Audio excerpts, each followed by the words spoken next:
Hello everyone, good evening. So today, as discussed, we will be discussing the rest of the cases of autumn 2015 session, starting from case number 11. Okay, so without wasting much time, we're just going to the case number 11. The history was given that male 60 years and a colonoscopy investigation was done for diarrhea, and 12 polypedal mucosal lesion was detected on colonoscopy. So if we go to the microscopic image of the polyp, we see that this is a polyp which shows actually there are crypts are bit of abnormal orientations. So we know that these crypts are star shaped with, this is known as serrations, and if we go in this field where we have the crypt better oriented, we see that crypts are going down up to the muscularis mucosae, and it is spreading over the muscularis mucosae in a inverted T or inverted L shaped pattern, also known as boot shaped crypts. Okay, and the serration is identified along the length of the crypts. Okay, so this is a serrated lesion, and if we go down to the degree of dysplasia, we see very low kind of dysplasia in this lesion.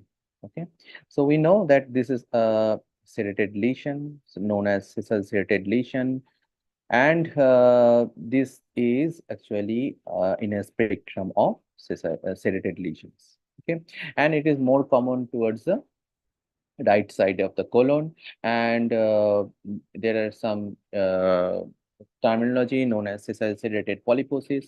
When you have more than 5 polyp, at least 2 of them is more than 1 centimeter, kind of that. So this is known as sessile-sedated polyposis.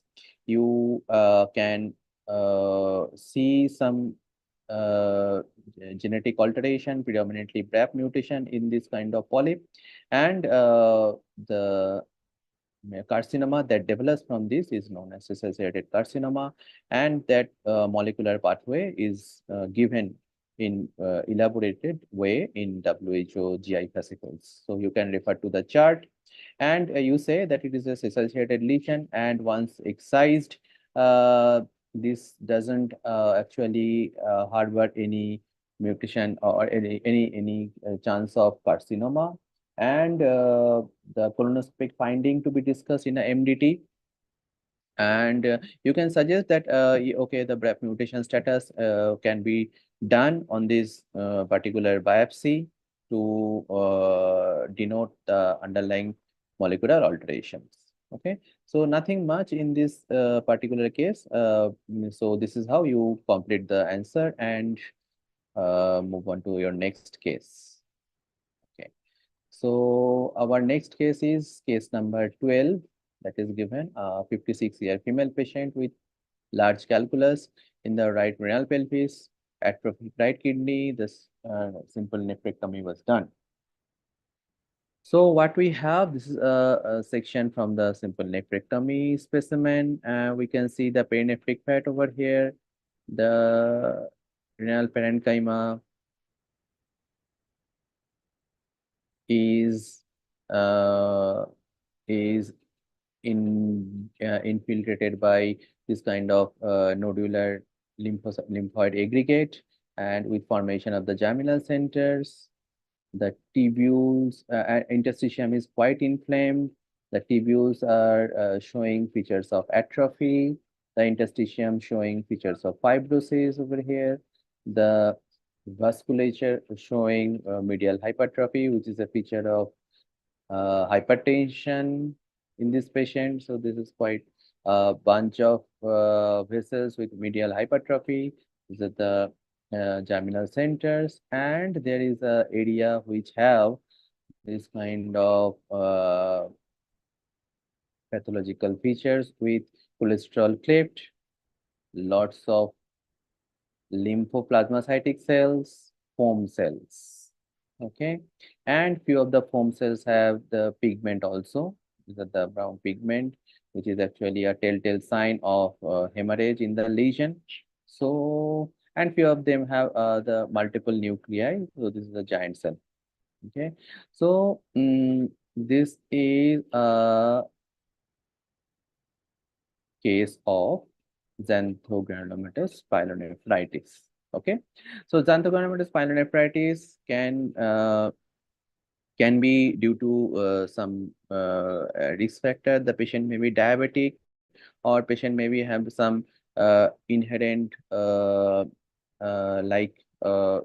urological manifestation, like there is a recurrent UTI, and there is a vesicoureteral reflux, which is causing recurrent pyelonephritis and ultimately giving rise to this kind of xanthogranulomatous pyelonephritis. One important differential you should keep in mind: this kind of feature can also be seen, uh, although the foam cells will be much less in number uh, in case of malakoplakia. So malakoplakia can be seen in kidney, and that can make a sinus to the overlying skin, producing a biocutaneous uh, sinus. And in that case, you need to find that Michaelis-Guttman body and the characteristic histiocytes with lots of eosinophilic cytoplasm rather than this kind of foamy cytoplasm.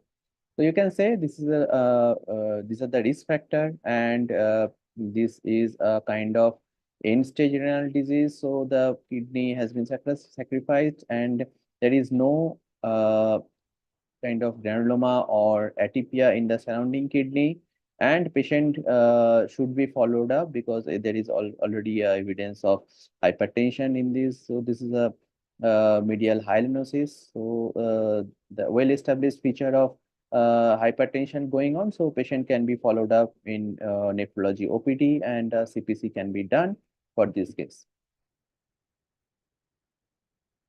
Okay, now moving on to our case number 13, that is a female 51-year female with a retroperitoneal mass, which is quite huge, 280 millimeter retroperitoneal mass, which is resected. So from the scanner view or from the lower magnification, we can see that it is a kind of adipocytic lesion, which having kind of septa, which is dividing the adipocytes into lobules. And if we go down to the fat, we can see the variable sizes of fat. Actually, fewer small, fewer large. And if we go around, and if we actually concentrate on the septa, we see the septal mesenchymal cells or spindle cells are quite atypical. Look, this is the quite atypical cells, and few of them have bizarre nuclei. So this is another evidence that it is a kind of atypical. So this is also a lipoblast. Okay, even though a lipoblast can is not mandatory for diagnosis of well differentiated liposarcoma or atypical lipomatous tumor, it is better if you find it, if you mention it, that is better. And one characteristic feature, this kind of variable size fat adipocytes. Okay, and look at the atypia of the septa, which is quite significant. So this is a diagnostic for well differentiated liposarcoma. You should give a FNCC grading, and you say that in further workup you will do obviously look for MDM2 and CDK4 IHC. So you expect that to be positive, okay? And you should also say that I will take other section to look out at the complete resections and the margin status, all that. And you say that this have some molecular alteration of chromosome 12, and that helps. And this is a part of bony metaplasia that is happening within the lesion. Okay, and obviously you should take section to exclude a dedifferentiated liposarcoma, which is quite common in retroperitoneum. Okay. And the case to be referred to sarcoma referral center, where the further management guideline to be given, and depending on the margin status, they can follow up with the radiotherapy per se. Okay, so this is how you complete the station, and this is a good example of well differentiated liposarcoma, and you should look for a dedifferentiated area per se.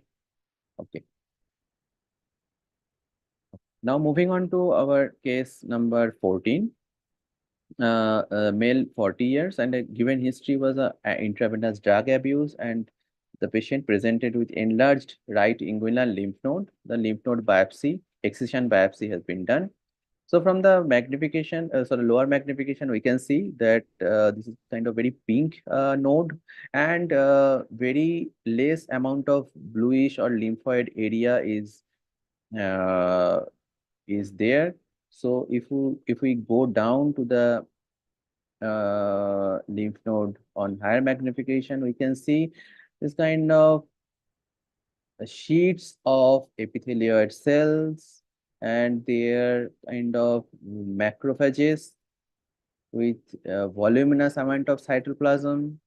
Okay, and just going back to a bit lower magnification, here we can see the lymphoid follicle have been eaten up by this kind of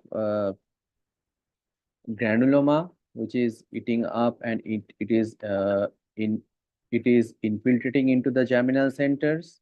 Okay, and this is the medullary part of the lymph node, and this is the another half of the lymph node, where also we can see this kind of granulomatous inflammation and predominance of macrophages. Okay, so and we need to exclude that there is no atypia in the histiocytic element, and they are more or less very benign or banal kind of histiocytes, and there is no atypia or mitosis seen. And if you go down and see that these histiocytes are filled with eosinophilic or granular cytoplasm. So that is a clue to some kind of uh, intercellular pathogen with a history of intravenous drug abuse. So in a young male, 40 years with intravenous drug abuse history, you should keep a mind of any immunodeficiency and associated infection. So you should say that it is a granulomatous lymphadenitis, and I suspect that some kind of tubercular or atypical tubercular infections. It may be some sexually transmitted disease like chlamydia and all that. So these are the differential, and you will work towards it. And you will in a workup section, you write that I will do a ZN stain section, ZN stain specifically to see the mycobacterium etiology per se, and you can correlate with the PCR. You can send the tissue to microbiology lab for tubercular PCR, for chlamydia, Yersinia. These are the opportunistic infection that can happen. And you should also do a CD4 count, because you want to know about the immune status of the patient. You must do a clinicopathological correlation that whether the patient have some immunosuppressed state, patient is known of some kind of positive, like patient is HIV positive or under some medication like heart therapy. So this kind of workup is needed. This can be referred to a tropical center once this is proven to be a tubercular origin, and appropriate therapy will be started. Okay, so this is how, and you must put a differential of atypical tuberculosis, because in immunosuppressed patient the atypical tuberculosis comes first, because the typical tuberculosis will have some kind of necrosis within it, and the cells are more epithelioid rather than this kind of foamy appearance of the macrophages, which is more seen in the Whipple's kind of thing in GI, if you remember. So this is how you work up this case. You have a discussion with the clinician, and you write down whatever you feel in the microbiology correlation and all that. So this will help to pass the section. Okay.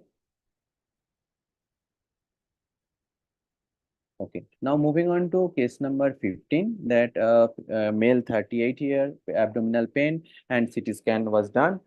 A small bowel stricture was detected, and the section was given from the small bowel stricture.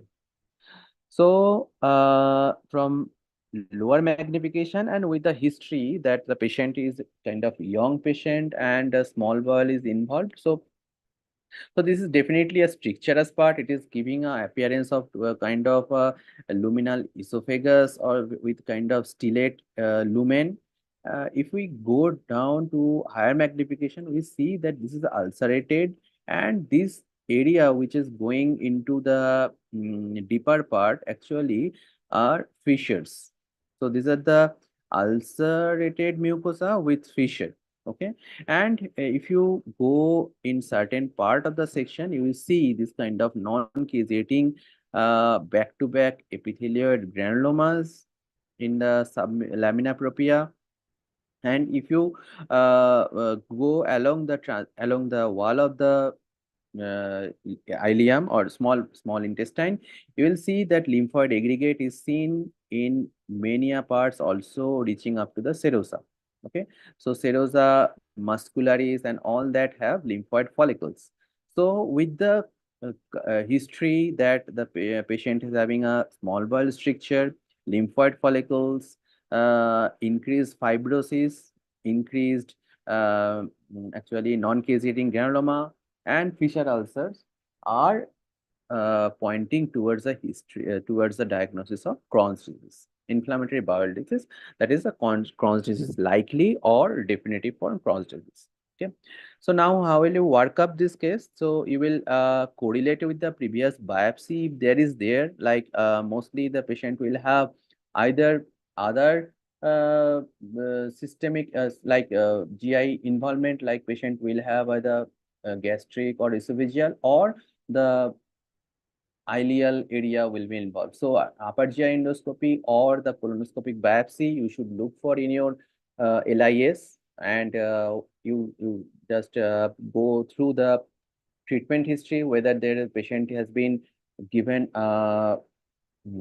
treatment for Crohn's disease per se, because and you say that there are no actually a very good marker, serum marker for Crohn's disease, but you can do a stool calprotectin, because calprotectin is elevated in inflammatory or infective origin, sorry, infective origin, rather than in case of Crohn's disease or autoimmune diseases.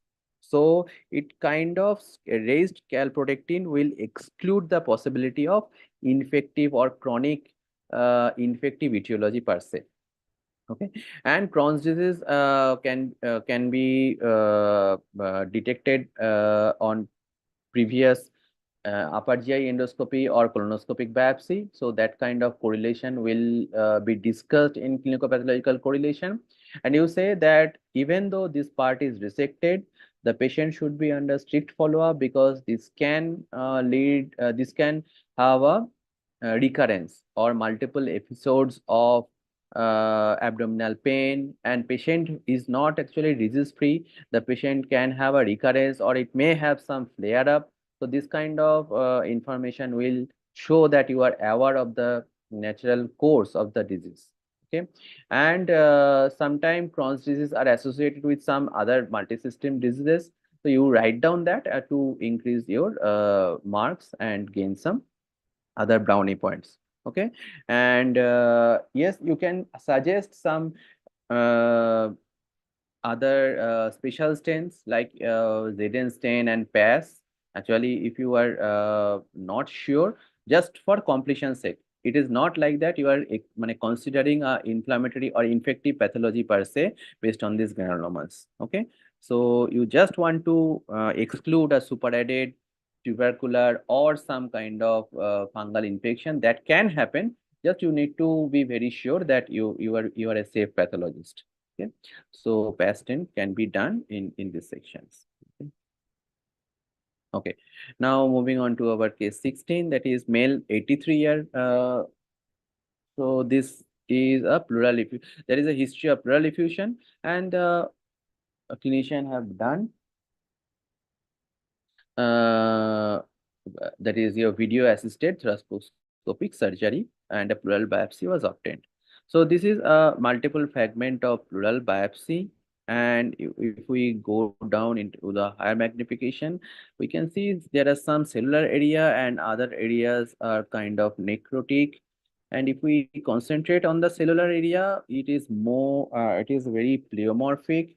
Okay, so this kind of diffuse sheets of highly pleomorphic cells, predominantly spindle to oval, some epithelioid cells, some area. This is a outright coagulative necrosis, and there is a typical mitotic figure going on. So this is definitely a malignant lesion. That is, there is no doubt.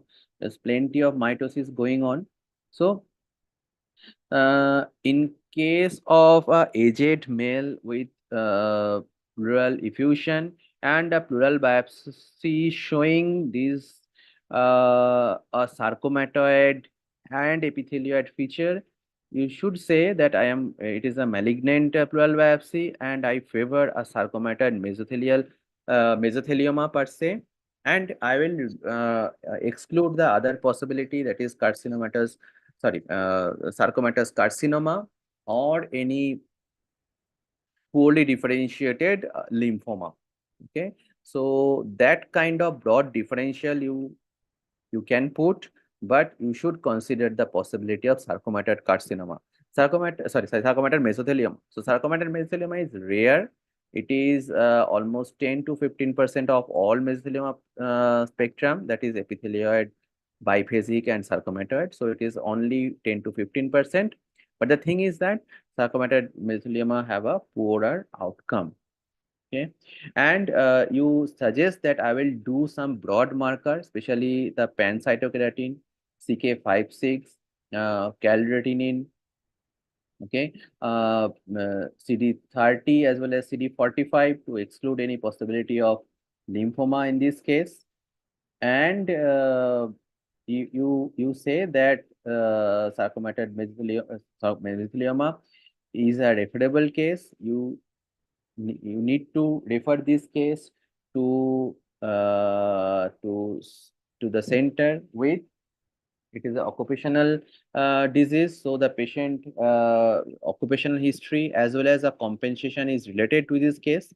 So and the patient can be managed with pleural decortication. So advanced center where there is a facility for cardiothoracic surgery is there. The patient can be referred there. And you say that few ISC marker I will do to confirm that that is your CK56 I expect positive, calretinine I expect positive, and also the BAP1 negative as well as MTAP negativity. And if you do a FISH, there is a biallelic deletion of P16. These are the marker for mesothelioma. And you say that I will also revisit the cytology, what it has been given, particularly for this case. So this kind of correlation will show that you are aware of how the pleural effusion and all that are worked up. Okay, so this is in nutshell how will you approach this case. Okay, and say that this is a prognostically very poor, the prognostic out, sorry, the life expectancy is in few months to only few years. Okay, so this is how you work up and complete this case. Okay. Okay, now moving on to case number 17. Case number 17 is a elderly male, 79-year male, and the patient is having a history of dysphagia. So esophageal biopsy was done.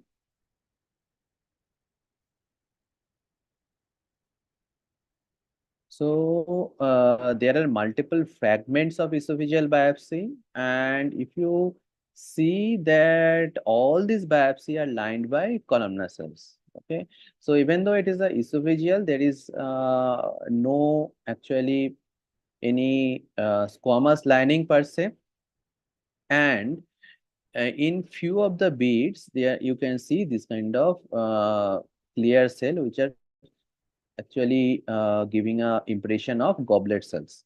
Okay, so intestinal metaplasia is there, and in few of the beads you can say there is cellular crowding, there is stratification, there is mitosis. The nuclei are pencillate, even though it is not reaching up to the upper half of the cell thickness. Okay, so there is definite cellular crowding, there is increased mitosis, there is hyperchromasia, there is loss of cellular mucin. So all these are pointing towards dysplastic process. So the columnar line esophagus or CLO is also termed clinically as Barrett esophagus. So you can say that I suspect, again, this is another area of intestinal metaplasia. So these are the adjacent intestinal cells. So I suggest that this is a which this biopsy suggests a possibility of Barrett esophagus with low-grade dysplasia. So how will you work up this case? You will definitely correlate with the endoscopic biopsy that there is salmon color mucosa above the gastroesophageal junctions, because you know the gastroesophageal up to the gastroesophageal junction it is pale mucosa because of the squamous lining. So once it is replaced by columnar epithelium, it becomes a salmon color or reddish mucosa. It can be it can be of variable length, and depending on the length they divide into short, ultra short or long segment Barrett's. And there is a screening protocol for dysplasia. So the patient will be through that pathway of screening for any dysplasia, and the patient is already in uh, low grade dysplasia. So the further follow up can be done with endoscopic mucosal resection, EMR. Okay, and you say that I will confirm the dysplasia by means of certain markers, even though it is morphologically suggestive of, because there is no inflammation per se, it is not looking reactive. So the first thing I will do, I will have a colleague opinion, number one. Then this is one kind of case where dysplasia need to be confirmed with another pathologist, and the Barrett is one of them. Please remember this, and they will test you whether you know this particularly. Okay, so you first confirm with another pathologist, colleague pathologist in your department. You can do another markers like P53. So the P53 will show increased staining or mutated staining pattern, and the Ki67 index will be increased. So these are the supportive and markers for Barrett esophagus with dysplasia. Okay, so next you can say that I will discuss this case in the GIMDT, and the next possible that is management step will be EMR, and the EMR will examine the completion of the resection and all that. So that is the next step actually. Okay, so this is how you complete this step, and you say that this dysplasia is related with the age, the duration of Barrett's, a GRD, and there is it can progress to adenocarcinoma unless it is treated. So this kind of message you can give in the additional information sections. Okay, so this is how you deal this case. Okay, now moving on to case number 18. 18 is a male, 28-year male patient having a right middle finger lesions. Okay, so if you evaluate the section under microscope, you see that there are few fragments of this biopsy. Okay, and one of them is lined by this squamous epithelial cells with this kind of uh, tires of keratin, which is suggestive that this is taken from the digit or from the acral side. And there is area of hemorrhage here. So this can be due to some trauma, and there is some histiocytic aggregate over here. This biopsy is not very much useful rather than only acanthosis there. And if you go to the other beats, you see that this is a cyst-like area which is lined at the outset with dense fibrous capsule-like structures. And if you go inside that cyst-like area, you see that there are some kind this papillary which is having a dense fibrous or hyalinized core, and the papillae is lined by very flattened cells, and interpapillary area you can see this erythrocytes or RBCs.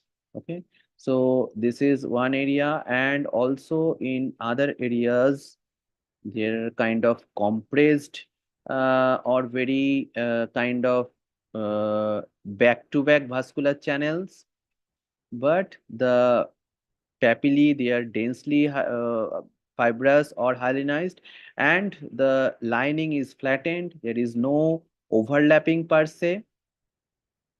Okay, these are the areas where you can see some histiocytes as well as endothelial plump endothelial cells.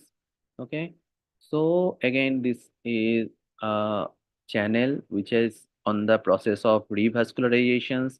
There is a evidence of old hemorrhage or thrombus over here. So you can see fibrin, inflammatory cells. So yeah, it is a area of thrombus which is being recanalized, and again we can see this kind of papillary area. So this is a benign lesion. There is no infiltrative lesion. It is not going beyond this peripheral fibrous pseudo encapsulation, or you can say the altered vessels which has been actually thrombosed and now on the process of recanalizations. So this is a papillary intravascular endothelial hyperplasia, also known as Mason tumor. Okay, so Mason tumor is a benign lesion. Uh, some uh, some it was detected mostly at the site of trauma and in a process of recanalizing the thrombus blood vessels. Okay, so this is the etiology is mainly trauma induced thrombus. Okay, and you can say that the I don't consider angiosarcoma per se, and you can say that this will be the CK negative and the vascular marker will be positive. CD31 and D240, this kind of marker will be positive. CD31 and 34, D220 will be uh, negative. Okay, so this is how you can say that even though the IC is not required, these are the markers that can come positive. Okay. So this is Mason tumor, or also known as papillary intravascular endothelial hyperplasia. Okay. Now moving on to case number 19. This is a comparatively straightforward case. A male of 75 years with a only short history of blistering disease in the lower leg or anterior chest. Okay. So the incision biopsy was done. So now what we have this subepithelial blisters. Okay, so the epithelium has been lifted off. there is a papillary dermis, and the vesicle is filled up with inflammatory cells and lot of eosinophils also. Okay. So inflammatory infiltrate is there, perivascular lymphocyte aggregate, along with uh, there is also eosinophil. It is a subepithelial vesicobulous lesion. Okay, so there is no acanthosis, no acantholysis, particularly for this case, and the blister is of significant size. The adnexal size all okay. The deep dermis is all okay. Subcutis is not included. Okay. So with the history that it is a old age and subepithelial vesicobulous lesion, the first differential should be bullous pemphigoid. So bullous pemphigoid, you can do certain markers, that is a BPAG1 and BPAG2. So they are the serum markers that comes positive. Okay, and you say that this bullous pemphigoid is typically seen in the old age, in the lower extremity, and it is a tense bulla because the fluid collect under the epidermis, and it is a kind of self-limiting disease. So, and IF is also needed for proper diagnosis. Okay, now moving on to our last case, that is a male 56-year with abnormal chest X-ray and wedge resection was done. So this is an interesting case because we can see from the lower magnification a significant area of necrosis. So this is area of necrosis, this kind of eosinophilic necrosis. If we go towards the periphery of that area, we see that this necrotic area is palisaded by these histiocytes. Okay, they are kind of palisading histiocytes, and there are few necrotic debris. These are the karyorectic debris that is seen at the um, periphery of the necrotic lesions. Okay, and there is one vessel. This is one vessel which is having a dense inflammation, so vasculitis is there. Okay, so this is vasculitis going on at the side of necrotic area, and there are few scattered areas which is having this kind of granulomatous lesion which is having yet to be undergo necrosis. Okay, and the periphery of that area is inflamed. There is lymphohistiocytic inflammations. There is also lymphoid aggregate in the centriacinal zone. But overall, there is nothing to be worried about on the pleural side. The pleura is all okay. The vessels is fine. There is no medial hyperplasia per se. Okay.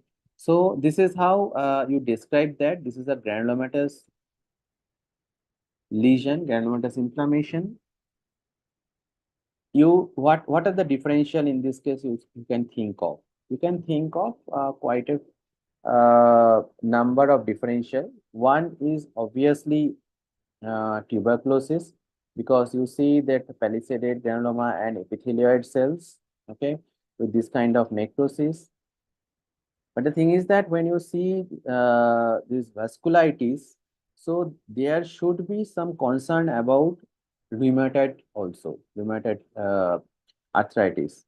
So definitely you should do some serological evaluation for, because these are again a fibrin rich granulom, fibrin rich area, and there is a vasculitis. So you should suggest that rheumatoid nodule is another possibility.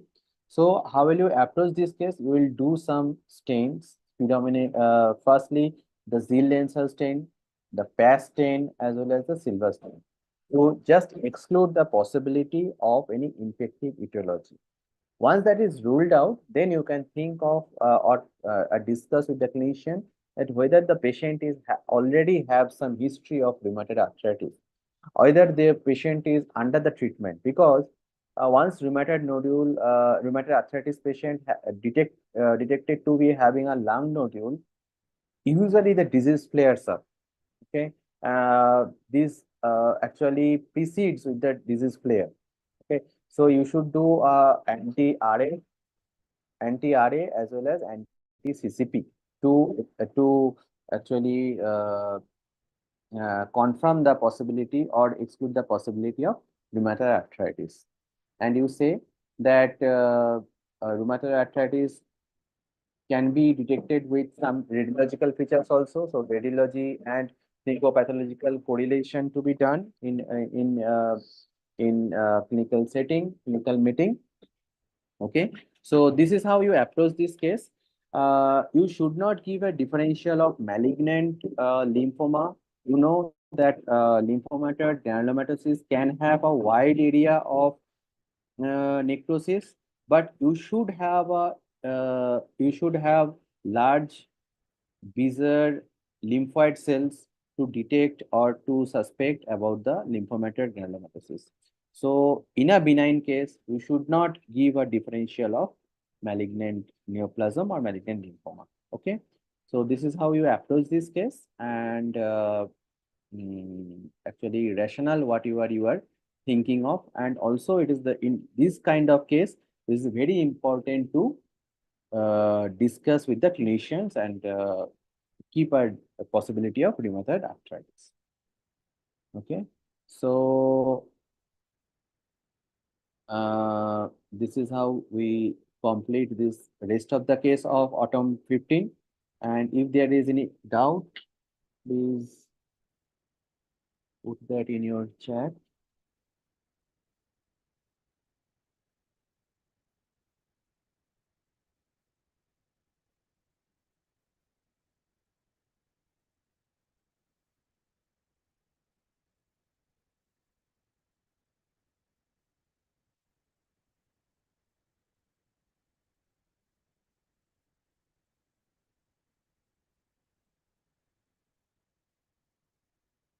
Okay, so there is a query regarding the Barrett.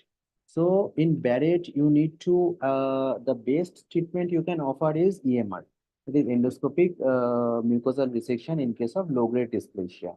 So if the patient opt out of EMR, then the endoscopic surveillance can be done, and you need to go through the college document for endoscopic surveillance. Okay. Uh, Dr. Subhashakti, are all tuberculosis cases referred to tropical centers? Can we write that in remarks? Yes, you can say that these are the tropical diseases, and these cases can be referred to tropical centers if the patient wants. It is not actually a very universal kind of practice in NHS, but the tropical disease like tuberculosis, like some Kala-Azar, Hydatid, all that, they're mostly acquired, mostly prevalent in the tropical country. They can be referred to tropical centers. Okay. Another question is that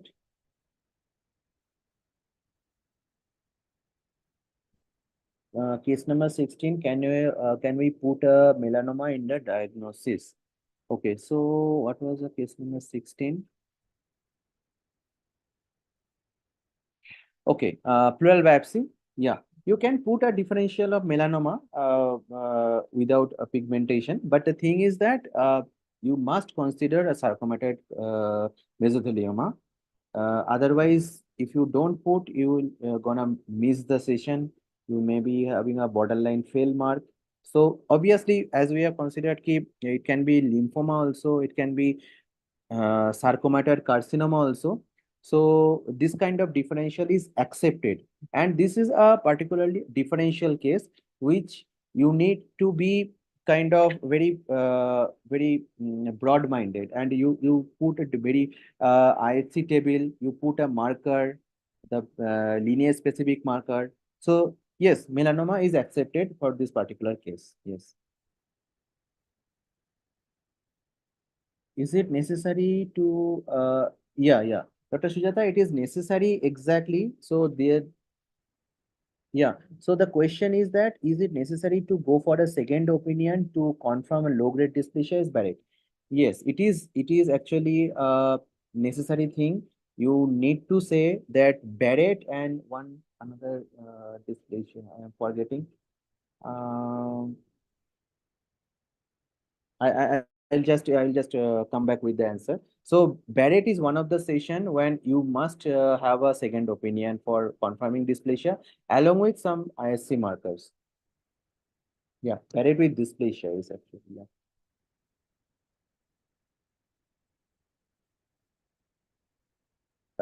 Can we have a differential of polyangiitis with granulomatosis in the last case? So Dr. Akhtar, I think you are considering the lung case, I suppose. So yes, so you can put a differential, but the thing is that you must show that there is eosinophils more in number, okay, and there are more kind of vasculitis apart from these one or two vasculitis.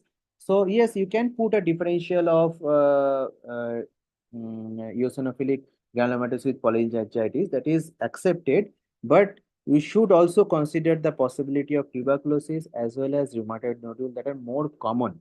Okay. So, yes.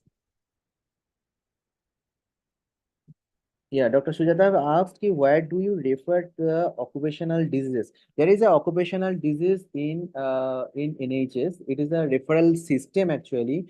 Uh, there is nothing such I like it is to be referred. There are few centers in the NHS which runs as a occupational disease center. So there are multiple centers, and they are actually the mesothelioma and all others, that is occupationally acquired diseases, they are referred. There are multiple centers actually. Okay.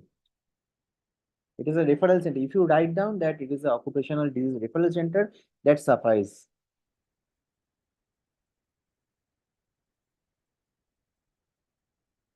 Case 17, low-grade dysplasia observation. Oh, that question has also already been discussed.